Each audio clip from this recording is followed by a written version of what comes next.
আমি না বুঝি না এই ছেলেটা তোর এত অপমান করে, তারপরে তুই ছেলে পিস পিস ঘুরতেছিস, আবার আজকে মিষ্টি নিয়ে আসছিস, তুই এত বেহাইয়া কেন? আরে মিষ্টি তো নিয়ে আসছে ওকে পড়ানোর জন্য। এইটা যেমন তেমন মিষ্টি না তো, এটা পড়া মিষ্টি, কাছে আসা মিষ্টি, খাইলেই বস। কি চাই? আকারো।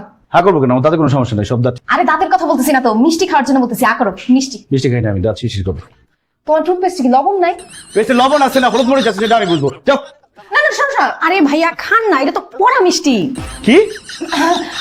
পড়ার মিষ্টি, পড়ার। আমাদের ছোট্ট বন্ধু পরীক্ষায় পাশ করছে, খুব ভালো রেজাল্ট করছে, এই জন্য মিষ্টি নিয়ে আসছি। আমি 4 বছর পর ম্যাট্রিক পাস করছি। একটা মিষ্টি খাও। আরে না আমি খাবো না মিষ্টি। এটা খাও না।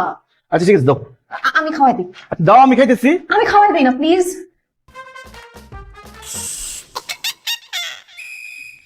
ঝাড়ার মিষ্টি না, মজা। মিষ্টি তো তোর জন্য আনি নাই, মাহিনের জন্য আনছি। মাহিন তুমি একটা মিষ্টি খাও। কি খাবি তো না দেয় একটা সাদা দিবেন আমাকে। তুমি খাইছো না?